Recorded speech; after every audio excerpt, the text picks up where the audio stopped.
Today we're talking about fake news and how we should be able to differentiate between the two. And very soon we'll have a conversation with two individuals who are part of the fact-finding and fact-check institutions, and they'll help us to figure out when to identify a particular story as fake or real. And so we're crossing over to have a conversation with two individuals. I have Caroline Anipa. She is the programs officer for Dubawa, Ghana. And also Rabiu Al-Hassan is the managing editor for GhanaFact. And so good morning to both of you. And thank you so much for joining us. I hope you're doing well. Good morning, Bella. We are doing fine, Okay. Considering the circumstances. I know it's not easy, but it is well. Thank God for life anyway. But Rabiu, let me start off with you. What has been the biggest challenge with ensuring that a particular story is real or fake? When you go to the specific with regards to stories, then we would have another discussion. But when it comes to the biggest challenge for a fact-checking organization within these times, is the overwhelming number of disinformation, misinformation that we've encountered that we need to verify. It's simply mind-blowing. The infodemic that has come with the pandemic outbreak has been astonishing, and we've been working 24/7. Our work seems to be cut out for us in terms of trying to quell and tackle disinformation. But it's been good because we've been working together with other fact-checkers around the world under the International Fact-Checking Network to do some good work. And so far, it looks like it's so good. Well, Caroline, have you noticed any pattern with regards to fake news, that has come up? Again, of course, COVID-19 is new. And so as we move along, the scientists always discover something. But then when it comes to the fake news as well, that is also coming along with all the information that the scientists are putting out. So what are the patterns that you have noticed? So, like Rabi said, we've had an avalanche, a barrage of misinformation around the coronavirus pandemic. And we've also identified a pattern or trend in some of the information that is being circulated. So the first is, well, when it started in Ghana, and I'm sure in other parts of the world, we went to a stage of denial where so many people came out to say, oh, this is not true. There's actually no COVID-19, and the governments are trying to use this so-called pandemic to either make people stay home or for some other reason. And then also we had a lot of misinformation when it came to cures or remedies for treating COVID-19. So we've seen information that said eating a bowl of garlic can cure coronavirus, having plenty sex can cure coronavirus, drinking sobolo can cure coronavirus, steam bathing can cure coronavirus, so many other things, as a remedy and cures for coronavirus. Then also we've had information that sometimes was true, but was taken out of context. So we had manipulated videos, manipulated pictures, seeking to portray a scenario that actually did not exist. So during the lockdown in Ghana, for instance, we saw a lot of pictures taken from some parts of the world. There was a picture of food distribution exercise in the Gambia that taken to mean that this was actually something that had happened during the coronavirus pandemic period. You remember in Ghana, during the lockdown, we had a lot of issues around the food distribution exercise. Yes. A lot of people said it was very disorganized. But when you look at that picture, it was so well organized. There were stacks of rice and then oil just placed for people to go for it. But then we did not see the same situation in Ghana. So people were trying to prepare when in actual sense, that was not something that had happened during the coronavirus pandemic. And then also we've had a lot of people playing politics with the situation. We're in an election year. So political parties and their supporters are trying to capitalize on the situation to project their candidate or to discredit other candidates.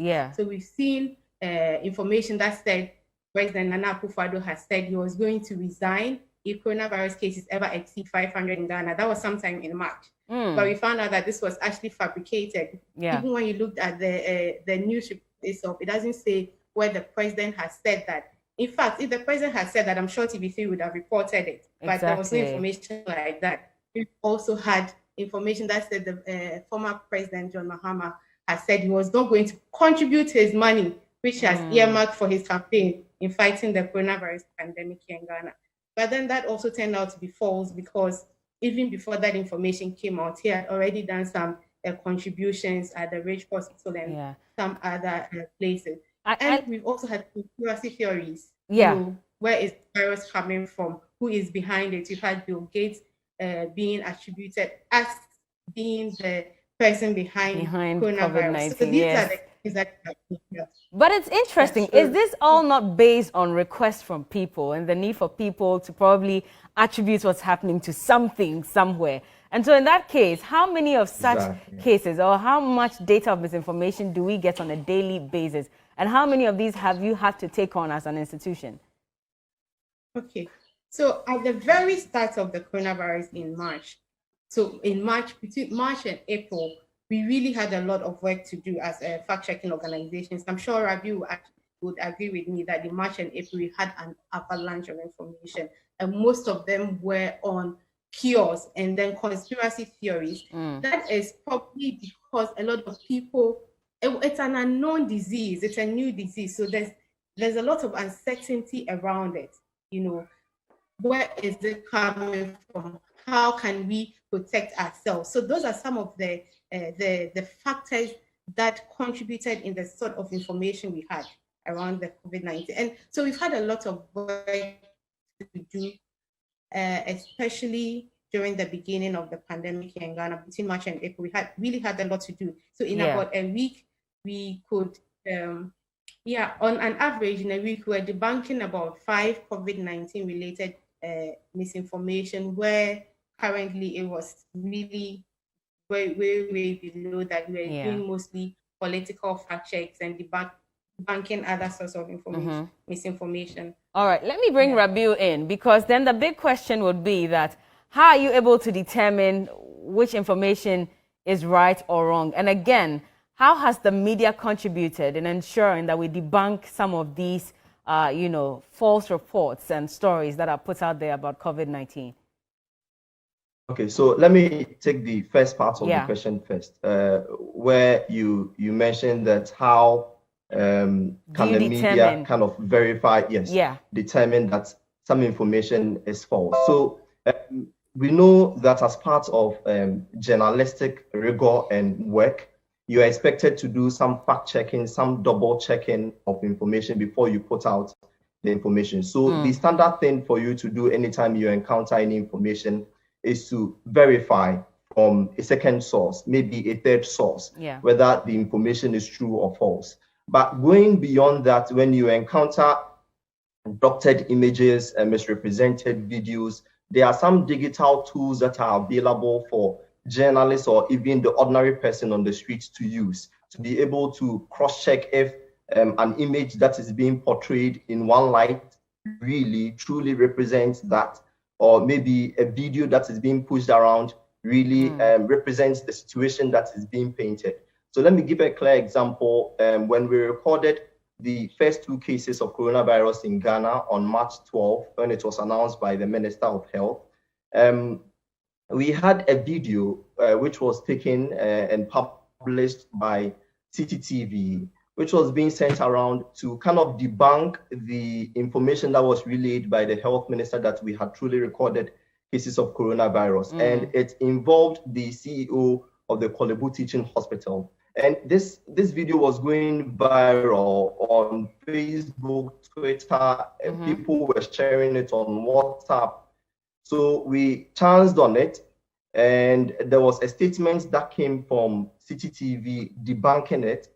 But even going beyond the statement to double check, there is a digital tool called MVID video verification. And this digital tool is supposed to help you to be able to verify when first a video was published on the internet. So we used that tool to be able to trace exactly where first the video was published. And clearly, when we did that, we got to know that it couldn't have been possible, because the video was published some time back, and it couldn't have been possible that it was sent out to debunk this information. What was this particular video about, if I may ask, just in case people are still not aware that it's wrong?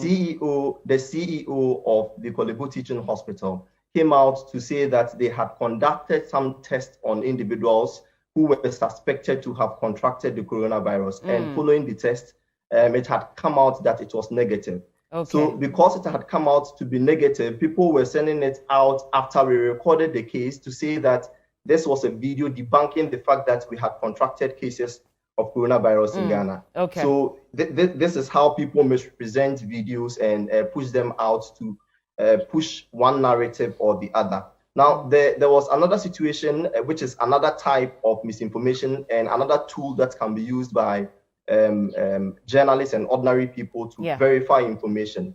So a day before we recorded coronavirus, there was an image being sent around, a graphic being sent around to say that the BBC had reported that Ghana had recorded confirmed cases of coronavirus. That was March 11. Yeah. And this was not the case because we were told of coronavirus on March 12. And there were 2 cases. Yeah. So we looked at the image, and when you look at the content in the screenshot of the Facebook of the BBC front page, you could see some grammatical errors in the graphic.